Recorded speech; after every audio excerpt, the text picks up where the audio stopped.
we request Dr. P. Soumya.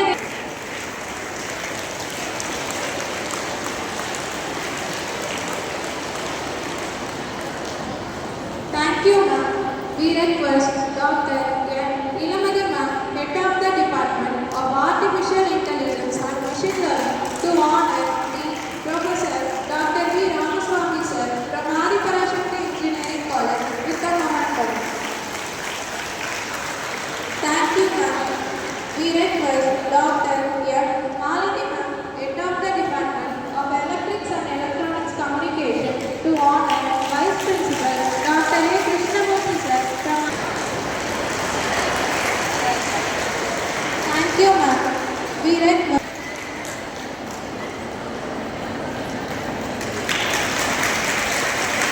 Thank you, ma'am. We request Dr. C. Daya ma'am, Head of the Department of Computer Science Engineering from Adi Parashakti Engineering College, to honor the Principal Professor Srinivasa sir from Adi Parashakti College with the memento.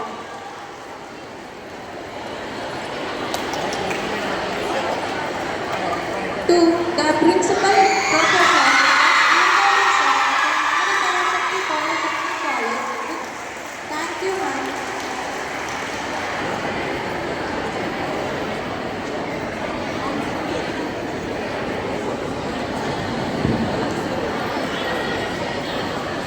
Om Shakti, a warm welcome to everyone present here. On this special occasion of Women's Day, it is a privilege to introduce Ms. Deepika Venkatesh ma'am, a woman with determination and successful. She was born and raised in Chennai. Her story is one of the perseverance and transformation. Once a lost venture, she faced numerous challenges. With her mother's unwavering support, she developed an eye for truth and service. She found her true calling in journalism. A proud graduate of the leading media channels. As Dr. APJ Abdul Kalam sir once said, a nation's best talent, courage and persistence. On this Women's Day, let us celebrate their journey.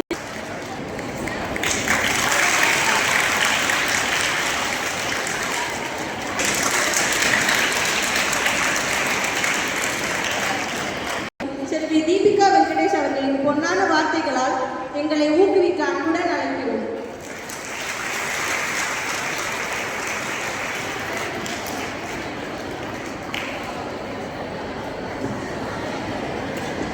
Hi, good afternoon all. தமிழ்லேயே பேசலாமா இல்லை இங்கிலீஷில் தான் பேசணுமா? தமிழ்லேயே பேசலாம்ல. எல்லாரும் எப்படி இருக்கீங்க? இல்லை சத்தமே பத்தலையே. யாரோ ஒரு மேம் வருவாங்க, பயங்கரமாக சொல்லுங்க. எனக்கு யார் அந்த மேம்னு மறந்துருச்சு பாருங்களா. ரொம்ப பிடிக்குமா அந்த மேமு? சத்தம் பத்தலை நினைக்கிறேன். அவங்கள எவ்வளோ பிடிக்கும்ன்றத தெரியப்படுத்துங்க எனக்கு.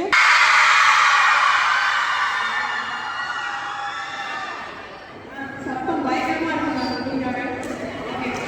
எனக்குமே வந்து அவங்களுக்காக நிறைய விஷயங்கள் பண்ணலனாலும் ஒரு சில விஷயங்கள் அவங்களுக்கு ஹெல்ப் பண்ணுவேன். அந்த மாதிரி எல்லாம் நான் பண்ணியிருக்கேன். ஸோ உங்களால் முடிஞ்ச ஹெல்ப்பை ஃபேவரட் மேம்க்குன்னு பண்ணாமல் எல்லாருக்குமே கிளாஸ் நடத்தும் போது கொஞ்சம் லிசன் பண்ணுறது, இந்த மாதிரி தான். மற்றபடி நீங்கள் வந்து எக்ஸ்ட்ராவாக நான் யோசிக்க வேண்டாம். நீங்கள் எடுத்த உடனே அட்வைஸ் பண்ணுறீங்கன்னு யோசிக்கிறீங்களா? நம்மளால் முடிஞ்சதை நம்ம மேம்க்கு பண்ணோம்ல. ஆக்சுவலாக நான்லாம் லாஸ்ட் பெஞ்ச் தான். லாஸ்ட் பெஞ்சில் தான் உட்காருவேன். வந்து ஏதாவது ஒரு சேட்டை பண்ணிக்கிட்டே இருப்பேன். அப்போ எங்கள் மேம் என்ன சொல்லுவாங்க, கண்டிப்பாக நீ எங்கேயாவது போய் அடி வாங்க தான் போகிற, அப்போ நீ என்னை நினச்சி பார்ப்ப பாரு அப்படின்னு சொல்லுவாங்க. அப்போல்லாம் நான் யோசிப்பேன். இப்போ நான் யோசிக்கும் பொழுது தெரியுது எந்த அளவுக்கு அவங்க ரொம்ப கஷ்டத்தில் இருந்து சொல்லியிருக்காங்க, கிளாஸ் எடுப்போம் நம்ம ஏன் கவனிக்காமல் இருந்திருக்கோம் அப்படின்னு சொல்லிட்டு. ஸோ அப்போல்லாம் நான் வந்து ஹார்ட் ஒர்க் பண்ணல, அதை நான் உண்மையை ஒத்துக்கணும். அதுக்கப்புறமா தான் லைஃபோட சீரியஸ்னஸ் என்ன அப்படின்னு சொல்லி புரிய ஆரம்பிச்சது. நான் படித்ததுக்கும் நான் நிற்கிற இந்த ஸ்டேஜுக்கும் சம்மந்தமே கிடையாது. என்னோட அம்மானால தான் நான் இங்கே நிற்கிறேன் அப்படின்னு சொல்லலாம். ஸோ என்ன வந்து நீ இதான் படிக்கணும், இதை தான் பண்ணணும் அப்படின்னு சொல்லி அப்பா ஒரு சைட் சொல்லும் பொழுதும், இல்லை இல்லை நீ டிவிக்கு போ, நீ 4 பேர் பார்க்குற மாதிரி போய் உட்காந்து படி, நீ ஏன் நடிக்கக்கூடாது. நான் யோசிப்பேன், என்னம்மா அம்மா நீ எதுவுமே நடிக்கக்கூடாது, நீ என்னையமா சொல்கிற, நான் தான் உங்ககிட்ட பெர்மிஷன் கேட்கணும், நீங்கள் என்னடா என்ன நடிக்க போன்னு சொல்கிறீங்க அப்படின்னு யோசிப்பேன். பட் அதுலேயுமே கொஞ்சம் நாங்கள் ஒரு சில விஷயங்கள் பண்ணி தான் என்ன இந்த நியூஸ்க்கு அனுப்பியிருக்காங்க. ஏன் நடிப்பு நியூஸு அப்படின்னு சொல்கிறேன்னா, நான் வந்து நடிக்கிறதுக்காக போகல, அப்பாக்காகலாம் பிடிக்காதுங்கிறதுனால நான் நியூஸில் இருக்கேன். ஓகேவா? ஸோ உங்களுக்கு என்ன விஷயம் வந்து ரொம்ப ஃபோக்கஸ்டாக ஒரு விஷயத்தில் நீங்கள் எதை பண்ணுறீங்களோ அதை நீங்கள் ஃபுல் ஃபோக்கஸ்டாக பண்ணிங்கன்னா கண்டிப்பாக அதை நீங்கள் அச்சீவ் பண்ணலாம். இந்த சைட்லாம் பார்க்கணுங்களா? கேட்குறீங்களா? ஓ, நான் இங்கே பார்க்கலையோ? சரி, ஓகே. நீங்கள் எந்த ஒரு விஷயத்த யோசித்து தீர்மானித்து எடுக்கிறீங்களோ அதில் ஃபுல் ஃபோக்கஸ்டாக இருங்கன்னு நான் சொல்கிறேன். இப்போ 4 இயர்ஸ் காலேஜ் இருக்குன்னா 4 இயர்ஸில் நான் வேறு எதுவுமே பண்ண முடியாதுன்னு நினைக்க முடியாது. உங்கள் கூடவே இருக்கவங்க நிறைய விஷயங்கள் பண்ணிட்டு இருப்பாங்க. ஏன் இதை இன்னும் ஸ்ட்ராங்காக சொல்கிறேன் அப்படின்னா, ஒரு குட்டி நண்டு கதை சொல்கிறேன், கேட்குறீங்களா? நண்டு கதை பிடிக்குமா? என் கதை சொல்லி முடிச்ச உடனே நான் கேட்டுக்கிறேன் எப்படி இருக்குது. ஒரு கப்பலோட ஷிப்போட கேப்டன் ஒருத்தர் இருந்தார். ஸோ கூட வந்து நண்டு வியாபாரி ஒருத்தர் இருந்தார். அவர் என்ன பண்ணாருன்னா, ஷிப்பில் கொண்டு வந்து எல்லா கூட்ஸையும் வச்சுட்டு இருக்கும்பொழுது நண்டு வியாபாரியும் கொண்டு வந்து அவருடைய நண்டுகள்லாம் கொடுத்தாரு. அங்கே கொண்டு போய் கொடுத்துருங்க அப்படின்னு சொல்லி. ஸோ அவர் கொண்டு வந்து அந்த நண்டெல்லாம் எடுத்து வைக்கும்பொழுது குடுவையில் அப்படியே வெறும் நண்டை மட்டுமே கொண்டு வந்து வச்சுருக்காரு அந்த நண்டு வியாபாரி. ஸோ கேப்டன் என்ன கேட்குறாருன்னா, ஏன் மூடியே இல்லை இந்த நண்டுக்கெல்லாம், மூடி இல்லாமல் ஏன் வந்து வச்சுருக்கீங்க அப்படின்னு. இல்லைன்னா நீங்கள் அப்படியே வைங்க, நாங்கள் போக போகிறது ரொம்ப மைல் தூரமாக, நீங்கள் வந்து மூடி இல்லாமல் இதை வச்சுருக்கீங்க, ஸோ கம்பல்சரி நீங்கள் போய் அதை மூடி போட்டு கொண்டு வாங்க அப்படின்னு சொல்லி கேப்டன் சொல்கிறாரு. நண்டு வியாபாரி சொல்கிறார், அதெல்லாம் பார்த்துக்கலாம் சார், நீங்கள் கொண்டு போங்க அப்படின்னு சொல்கிறார். அவர் மேலே இருக்க ஒரே ட்ரஸ்ட்டில் தான் இந்த கேப்டன் அங்கேருந்து கொண்டு போகிறாரு இன்னொரு கண்ட்ரிக்கு அந்த நண்டுகள்லாம். அங்கே போய் பார்க்கும்போது ஒரு நண்டு கூட வெளியே வரல. இவருக்கு ரொம்ப ஆச்சரியம், எப்படி இவ்வளோ தூரம் ட்ராவல் பண்ணி வரும், இவ்வளோ தூரம் கடலில் கொண்டு வந்திருக்கோம், நண்டு ஒன்று கூட கீழே விழலையே அப்படின்னு சொல்லி, நம்ம கண்டிப்பாக போய் அந்த நண்டு வியாபாரிகிட்ட கேட்கணும் அப்படின்னு சொல்லி யோசிச்சார். ரிட்டர்ன் வந்ததுக்கப்புறமா அந்த நண்டு வியாபாரிகிட்ட கேட்குறாரு, என்ன எதனால் இந்த நண்டுகள் எல்லாமே வந்து அப்படியே இருக்குங்க. ஒரு நண்டு என்ன பண்ணுமா, ஏறதுக்கு ட்ரை பண்ணுமா, ட்ரை பண்ணும்போது என்ன பண்ணுமா, இன்னொரு நண்டு அது காலை பிடிச்சி இழுத்து விட்டுருமா, ஏன்னா தான் ஏறணும் அப்படின்னு சொல்லிட்டு. இன்னொரு நண்டை எடுத்து இன்னொரு நண்டை எடுத்து இன்னொரு நண்டுன்னு சொல்லி எல்லா நண்டுகளுமே அந்த குடுவைக்குள்ளேயே தான் இருந்திருக்கு, ஒரு நண்டை கூட ஏறவே விடலை. ஸோ இவ்வளோ தூரம் லாங் கேப்பில் நம்ம ஒரு விஷயத்த பண்ணுறோம் அப்படின்னா ஃபுல் ஃபோக்கஸ்டாக நம்ம ஏறணுமா, ஏறிட்டே தான் இருக்கணும். இன்னொருத்தர் ஏறுறாங்களா நம்ம பார்த்தோன்னா நம்மளாலையும் ஏற முடியாது, அடுத்தவங்களையும் நம்மளால் ஏற்றி விட முடியாது. ஸோ நீங்கள் என்ன பண்ணுறீங்களோ அதை ஃபுல் ஃபோக்கஸ்டாக நீங்களே பண்ணுங்க. இன்னொருத்தவங்க ஏறினாங்களா இல்லையா நம்ம பார்த்துக்கிட்டே இருந்தோம்னா அவங்க ஏறும்போது இழுத்துடலாம் அப்படின்லாம் நீங்கள் யோசிக்கிறீங்கன்னு சொல்லலை. பட் ஃபுல் ஃபோக்கஸ்டாக நம்ம பண்ணோன்னா ஏதாவது ஒரு நண்டு முயற்சி பண்ணிக்கிட்டே இருந்தால் வெளியே வந்து விழுந்துருக்கணும்ல, அதுவும் பக்கத்தில் ஏதாவது ஏறுதான் தான் பார்த்துட்டு இருக்கேன் ஒழிய தான் ஏறலை. ஸோ அதை தான் சொல்ல வரேன். ரெண்டாவது வந்து இன்ஸ்டாகிராம் அப்படிங்கிற ஒரு விஷயத்தை பற்றி உங்கள்கிட்ட பேசணும்னு நினச்சேன். யாரெல்லாம் இன்ஸ்டாவில் இருக்கீங்கப்பா? இப்போ கையே சார் நாங்களாம் இருக்காங்கன்னு சொல்லிட்டு அடக்கமாக இருக்கீங்க. சார் வைத்திருக்காரு, சாரே வைத்திருக்கு. இப்போ சொல்லுங்கள், யாரெல்லாம் இன்ஸ்டாகிராமில் இருக்கீங்க? சார் பாருங்க சார், போய் சொல்கிறாங்க, இன்னும் அதிகமாக இருக்காங்க. இன்ஸ்டாகிராமில் வந்து சரி யாரெல்லாம் வந்து சீஃப் கெஸ்ட்டுன்னு பேர் போட்டோன்னே என் ப்ரொஃபைலை போய் தேடி பார்த்ததெல்லாம் யாரு? ஹானஸ்ட்டாக ஒத்துக்கணும், அது கொஞ்சம் பேர் பார்த்துருக்கீங்கன்னு நினைக்கிறேன். ஓகே, நானுமே இதெல்லாம் பண்ணேன். யாராவது ஒருத்தவங்களை பார்க்க வராங்கன்னா அவங்கள பற்றி தெரிஞ்சுக்கணும் அப்படிங்கிறதுக்காக நம்ம உள்ளே போய் சர்ச் பண்ணி பார்ப்போம். ஸோ நிறைய விஷயங்களை நீங்கள் ஃபாலோ பண்ணுவீங்கன்னு நினைக்கிறேன். எனக்காக ஒரு 2 விஷயத்தை நீங்கள் இன்னிலேருந்து ஃபாலோ பண்ணுவீங்களா? நான் என்னங்கிறத இப்போ சொல்கிறேன், அதுக்கப்புறமா வந்து கையை உயர்த்தலாமா வேணாமான்னு யோசிக்கிறேன். கம்பல்சரி ஒரு 4 நியூஸ் சேனலை ஃபாலோ பண்ணணும். நீங்கள் எந்த நியூஸ் சேனலாக வேணா இருக்கலாம், பிபிசியாக இருக்கலாம், பாலிமர் தான் இருக்கணும்னு அவசியம் இல்லை. நீங்கள் பாலிமர் தான் ஃபாலோ பண்ணணும்னு நான் சொல்ல மாட்டேன். பட் பிபிசியாக இருக்கலாம், தந்தியாக இருக்கலாம், கேப்டனாக இருக்கலாம், what ever the news channel, நீங்கள் எதை வேணால் ஃபாலோ பண்ணுங்கள். ஆனால் இங்கிலீஷும் தமிழும் உங்களுடைய கம்ஃபர்டபுள் லாங்குவேஜ் எதுவோ அந்த லாங்குவேஜில் இருக்க நியூஸ் சேனல்ஸை ஃபாலோ பண்ணுங்கள். ஏன் நான் இதை சொல்கிறேன்னா, நிறைய விஷயங்கள் நம்மளுக்கு கண்ணுக்கு தெரியாமல் நடந்துக்கிட்டே தான் இருக்குது. நம்ம அவேர்னஸாகவே அதில் இருக்கிறது கிடையாது. கரெக்டாக எப்போவுமே வந்து நம்மளுக்கு நமக்கு அது நடக்கும்போது தான் நம்மளுக்கு அது தெரியுது. ஸோ இன்ஸ்டாவில் இருக்கும் பொழுதும் சரி, நமக்கு தெரியாதது ஒன்றும் இல்லை, நம்ம சொல்லணும்னு ஒன்றும் இல்லை. பெண்களால் அழிக்கவும் முடியும், ஆக்கவும் முடியும் அப்படின்னு சொல்லுவாங்க. ஒரு பெண் நினைச்சா ஒட்டுமொத்தமாக அழிச்சிடுவாங்க. அந்த இடத்தையே அன்னைக்கு நாள் எனக்கு பிடிக்கலையா, அன்னைக்கு நாளே நான் அழிச்சிடுவேன், அன்னைக்கு நாள் ஃபுல்லாக நான் வந்து இப்படி தான் இருப்பேன்னா எல்லார் மூடியுமே அழிச்சு ஸ்பாயில் பண்ணுறதுக்கும் பெண்களால் முடியும். அந்த நாளை சிறப்பாக மேலும் சிறப்பாக மாற்றவும் பெண்கள்னால முடியும். ஒத்துக்கிறீங்களா? ஓகேவா? ஸோ நம்ம கையில் தான் ஒரு விஷயங்கள் இருக்குது. நம்ம இன்ஸ்டாகிராமில் எதுக்காக இருக்கோம், என்ன பண்ணிட்டு இருக்கோம், என்ன பண்ண போகிறோம், இல்லை நம்ம ப்ரொஃபைலை டெவலப் பண்ணோம்னா அதுக்கான ஒர்க்ஸை பார்க்கலாம். பட் அன்வான்ட் மெசேஜஸ், அன்வான்ட் சாட்ஸ் இதெல்லாம் வந்தால் கூட ஓப்பனே பண்ணாதீங்க, ரெஸ்ட்ரிக்டட்னு கொடுத்து விட்டுருங்க. ஸோ உங்களோட சேஃப்டிக்காக தான் நான் சொல்கிறேன். இதனால தான் நான் 4 நியூஸ் சேனலை ஃபாலோ பண்ண சொன்னேன். தினம் தினம் நம்ம என்ன நடக்குது அப்படிங்கிறத கேட்க ஆரம்பிச்சோம்னாவே நம்மளுக்கு கொஞ்சம் வந்து நாலேஜ் வந்துடும்னு நினைக்கிறேன். இதெல்லாம் நடக்குது, இது வந்து கொஞ்சம் சேஃபாக இருக்கும், இவ்வளோ நடக்குதா, இவ்வளோ நடக்குது, இதுலேருந்து கொஞ்சம் சேஃபாக இருக்கும் அப்படின்னு சொல்லுவேன். ஸோ உங்களுக்கு என்ன தோணுதோ அதை பண்ணுங்க. பண்ணுவீங்களா? ஃபாலோ பண்ணுவீங்களா? இல்லைப்பா சத்தமே பத்தலை, மேம் பேரை சொன்னதான் சத்தம் வரும்னு நினைக்கிறேன். இப்போ யாரெல்லாம் 4 பேஜாவது ஃபாலோ பண்ணுவீங்க? இது ஒரு ரொம்ப குட்டியான வேலை தானே, பண்ணுவீங்கல்ல? ஓகே. அடுத்து இன்னொரு விமன்ஸ் டே அப்படின்னு சொல்லியிருக்கோம். விமன்ஸ் டேக்கான ஒரு குட்டி கதையை பார்க்கலாமா? நடந்த கதை கிடையாது, உண்மைதான் இது. யாருக்குன்னா சாவித்ரிபாய் பூலே அப்படிங்கிறவங்களை பற்றி தெரியும். சாவித்ரிபாய் பூலே அவங்க யாரும் தெரியுமா? ஆசிரியர்கள் யாருக்காவது அவங்க யாருன்னு தெரியுமா? அவங்க தான் வந்து முதல் பெண் ஆசிரியர். ஸோ அவங்களை ஏன் இப்போ நான் எடுத்துக்காட்டா இங்கே சொல்லணும் அப்படின்னு நினைக்கிறேன்னா, சாவித்ரிபாய் பூலே அப்படின்றவங்க 1848 ஒரு ஸ்கூல் பில்ட் பண்ணாங்க. ஆனால் அதுக்கு முன்னாடி அவங்க என்னெல்லாம் கஷ்டப்பட்டாங்க அப்படிங்கிறத நான் சொல்கிறேன். அவங்க மேலே என்ன பண்ணுவாங்கன்னா, ஒரு பொண்ணு போய் நம்மளுக்கு கிளாஸ் எடுக்கணுமா, அதுவும் பெண்கள் உட்கார வச்சு கிளாஸ் எடுக்கிறாங்களா, கிளாஸ் ரூம்ல பெண்கள் உட்காரணுமா, இவ்வளோ பெண்கள் உட்கார்ந்துருக்கீங்க இன்னைக்கு. அவங்க ஃபர்ஸ்ட் டைம் உட்கார வச்சதுனால அங்கே கரெக்டா ஒரு ஆளை அவங்க கிளாஸ் ரூம்குள்ள உட்கார வச்சதுனால தான் நம்ம இவ்வளோ பேர் இன்ஜினியரிங் கற்றுக்கிற வரைக்கும் முன்னேறி இங்கே வந்திருக்கோம். ஸோ அவங்கள நினைவு கொடுத்த ஒரு சில விஷயங்கள் நான் ஷேர் பண்ணணும்னு நினைக்கிறேன். ஸோ அவங்க வந்து ஸ்கூலுக்கு போகும்பொழுது அவங்களுக்கு 9 வயசுல திருமணம் பண்ணி வச்சுட்டாங்க.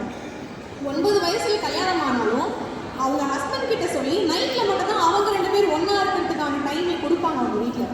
மற்ற டைம்லாம் வந்து அவங்க ஹஸ்பண்ட் வந்து ஸ்கூலுக்கு போகணும், இவங்க வீட்டில் இருக்கணும். எப்படி பாருங்க, அவங்க ஹஸ்பண்ட் ஸ்கூலுக்கு போவார், இவங்க வீட்டில் இருக்கணும். நைட்டு ஒன்றா இருக்க டைமில் இவங்க என்ன பண்ணுவாங்கன்னா, அவங்க ஸ்கூலில் படிச்சுட்டு வந்தாங்க இல்லையா, அதையெல்லாம் இவங்களுக்கு உட்காந்து சொல்லிக் கொடுப்பாங்க.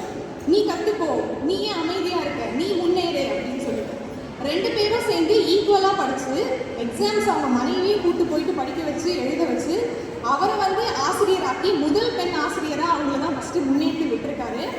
அதுக்கப்புறமா தான் அவங்களுக்கு டார்ச்சரே ஸ்டார்ட் ஆகுது. என்னன்னா, அவங்க வீட்டிலேருந்து ஸ்கூலுக்கு போகணும், ஸ்கூலுக்கு போகிறதுக்கான தூரம் வந்து ரொம்ப தூரம் இருக்கும். இவங்க போகும்பொழுது என்ன பண்ணுவாங்கன்னா, சாணி இருக்கு இல்லையா, சாணம் கரைச்சி அவங்க மேலே அப்படியே ஊற்றிடுவாங்க. நீ எப்படி ஒரு ஆசிரியராக இருந்து ஒரு பெண்களுக்கு எப்படி நீங்கள் வந்து சொல்லிக் கொடுக்கலாம் அப்படின்னு சொல்லிட்டு. அப்போ பெண்கள்லாம் முன்னேறிடணுமா, அவங்க வீட்டுக்குள்ளே இருக்கிறதுக்காக தான் பிறந்தவங்க, அவங்கள நீங்கள் வெளியே கொண்டு வரேன்னு சொல்கிறீங்களே அப்படின்னு சொல்லி சாணியை ஊற்றிட்டாங்க. அடுத்த நாள் அவங்க என்ன பண்ணாங்கன்னா, மாட்டு சேலையை வந்து கவரில் வச்சு கொண்டு போவாங்க. எதுக்கு? சாணியை ஊற்றினாலும் பரவாயில்ல, நான் அங்கே போய் அந்த ட்ரெஸ்ஸை மாற்றிட்டு பசங்களுக்கு கிளாஸ் எடுக்கணும் அப்படிங்கிறதுக்காக. ஸோ அவங்களுடைய யோசனை எந்த அளவுக்கு இருக்கு பாருங்க. நீங்கள் என்னென்னா பண்ணுங்க, அதுதான் உங்களுக்கு சொல்கிறேன். உங்களை எத்தனை பேர் வேணால் டம்ப் பண்ணலாம், எந்த அளவுக்கு வேணால் மட்டம் தட்டலாம், எந்த அளவுக்கு வேணால் நீங்கள் பண்ணவே கூடாத ஒரு விஷயத்தை அப்படின்னு சொல்லி எவ்வளோ வேணால் சொல்லலாம். நீங்கள் அதெல்லாம் காதலையே வாங்கக்கூடாது. நம்ம என்ன பண்ணுறோம், ஃபுல் ஃபோக்கஸ் நம்ம என்ன பண்ணுறோமோ அதில் மட்டும்தான் இருக்கணும். ஸோ அவங்க மாற்று துணி எடுத்துகிட்டு வந்து அன்றைக்கி அடுத்த நாள் கிளாஸில் உட்காரலன்னா இவ்வளோ பெண்கள் நீங்கள் உட்காந்துருக்கவே முடியாது. ஸோ அவங்களுக்காக ஒரு முறை ஹாப்பி விமன்ஸ் டே சொல்லிக்கலாமா? ரொம்ப ரொம்ப டவுன், நிறைய சாப்பிட்டீங்களோ, ரொம்ப டவுனாக இருக்குங்க போல. சரி ஓகே, நான் 3, 2, 1 சொல்லுவேன், ஹாப்பி விமன்ஸ் டே சொல்லணும். ரெடியா? மேலே அந்த லாஸ்ட்லாம் வந்து அந்த சைடு பார்க்கலாம். இங்கே பார்க்கவே இல்லை, லாஸ்ட் மேலே தெரியுதா?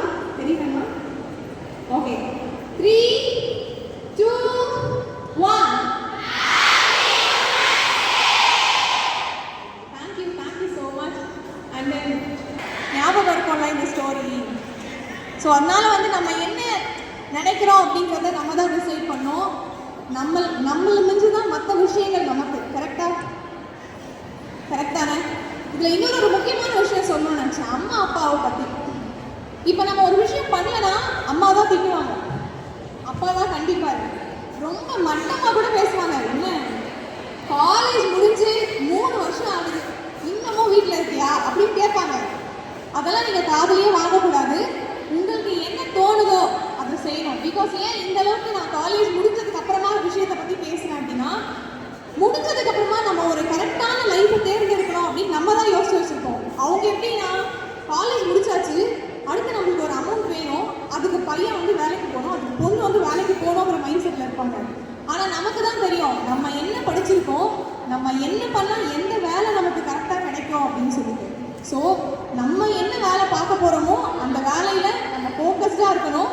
அந்த வேலை கிடைக்கிற வரைக்கும் பரவாயில்ல, யார் என்ன சொன்னாலும் ஃபோக்கஸ்டாக உங்கள் வேலையில் நீங்கள் ஃபோக்கஸ்டாக இருங்க. 10 அம்பு எரிஞ்சாலும் 10ஆவது அம்பு கரெக்டாக போய் எரிஞ்சுதுன்னா நம்மளுக்கு லக்கு தானே.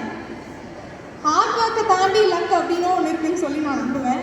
ஸோ அதுதான் என்னை இங்கே கொண்டு வந்து நிற்க வச்சுருக்கேன். நான் எவ்வளோ ஹார்ட் ஒர்க் பண்ணாலும் ஒரு சில இடத்துல வந்து லக் அப்படிங்கிறத உனக்கு கை கொடுக்கணும் அப்படின்னு நினைப்பேன். என்ன வேகமாக கை கட்ட ஆரம்பிச்சுட்டாங்க அவங்க. போதுமா பேசுறது? போதுமா சொல்லுங்க. சரி, ஓகே. நிறைய ஸ்டேஜில் வந்து நான் எம்சியாக பேசியிருக்கேன். சீஃப் கெஸ்ட்டாக ஒரு சில ஸ்டேஜ்களில் மட்டும்தான் பேசியிருக்கேன். எம்சியாக பேசும்பொழுது மொத்த கேங்க என்னை பார்க்குற மாதிரி இருக்கும். என்னடா இது அப்படின்னு சொல்லிட்டு இங்கே உட்காந்து இந்த உட்கார்ந்து பேசுகிறவங்க எல்லாமே மேலே வந்து நின்னா இவங்களும் பார்ப்பாங்க. 4 பேர் பார்க்குற மாதிரி நம்ம இருக்கணுங்கிறது என்னுடைய ஆசை. ஸோ நீங்கள் அதை கண்டிப்பாக நிறைவேற்றணும். ரொம்ப நல்லா பேசுனீங்க. அப்புறம் மேம் கூட எனக்கு வெல்கம் ஸ்பீச் கொடுத்துருந்தாங்க, ரொம்ப நல்லா இருந்தது. Thank you so much ma'am. Okay, எல்லாரும்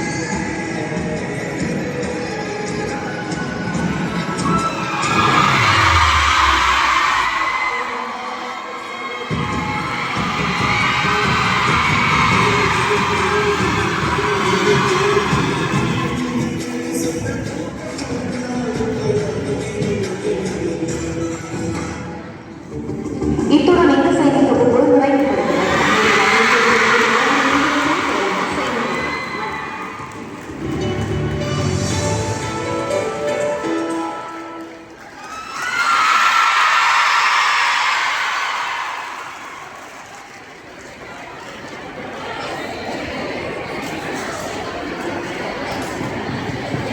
சிறப்பான சம்பவம் எனக்காக. வணக்கம். இன்றைய முக்கிய செய்திகள். இன்று ஆதிபராசக்தி இன்ஜினியரிங் கல்லூரியில் தானே ஸ்கூல்லாம் எதுவும் படிக்கல. ஓகே, இல்லை சவுண்டு கேட்டால் அப்படிதான் இருக்கு. ஓகே, என்ன சிறப்பு செய்தி ஏதாவது ஆட் பண்ணுறது கொடுங்கன்னு சொன்னேன், சொல்லவே இல்லை. நான் தான் சிறப்பா? எடிட் பண்ற மேம்க்கு யாரோ ஐடியா கொடுத்துருக்காங்க இங்கிருந்து தான். ஓகே, இன்றைய மகளிர் தின கொண்டாட்டமானது வெகு சிறப்பாக நடைபெற்றது தானே. இத்துடன் இந்த செய்தி தொகுப்பு நிறைவு பெறுகிறது.